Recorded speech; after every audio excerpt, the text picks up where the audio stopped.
This is the type of content we want to see on TikTok as someone who consumes a lot of content on this app. More than I'd like to admit. I will admit, I do love watching the, oh my gosh, like super aesthetic cleaning daily routine videos. But what I love seeing more of is the kind of Emily Kaiser style. If you are taking us through your daily routine, it's not all about aesthetics and you are stopping frequently to talk to us about your day and share value in some way, shape, or form.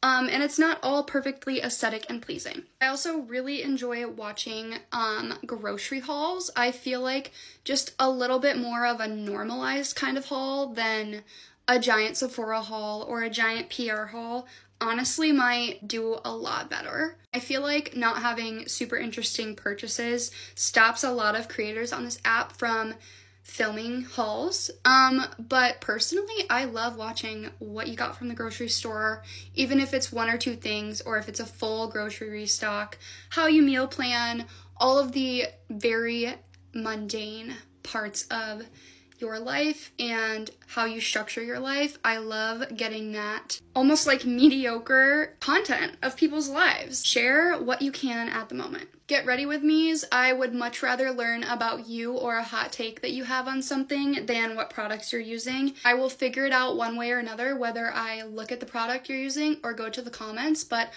I would much rather stay on your video and watch it if you're saying something interesting than just talking about the products you're using. Honestly, love watching content about not knowing what to do with your life or any content that has to do with being in your 20s, because obviously I am in my 20s, but I think deep down the reason is it's not this glamorized what my job is or day in the life of a full-time influencer. I would much rather stick around and watch the content of people that maybe don't have it all figured out because it gives me a little bit more to relate to. There's a lot more people consuming content on this app that are not working their dream job or living their dream life. Being real about that kind of stuff really, really performs well, and I just think it's so much more interesting.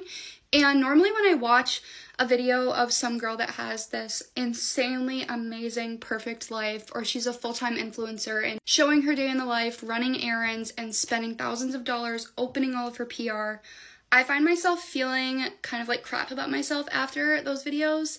And I find myself feeling so inspired and more like comforted in a way watching the videos of the creators that actually like talk about maybe not loving their jobs so much. Entertaining to watch influencers just because it's so desirable. But I also love watching people that live like normal lives sharing the actual details of their normal lives. Lastly, I just really love the sit down like FaceTime style content. Very organic and very natural, and you can tell the person sat down, had an idea in their head, and hit record, and it's not super over-edited or choppy. It's truly them, like, on FaceTime. I just think relatability is winning over anything else. Anyways, that's my rant for the day, so bye!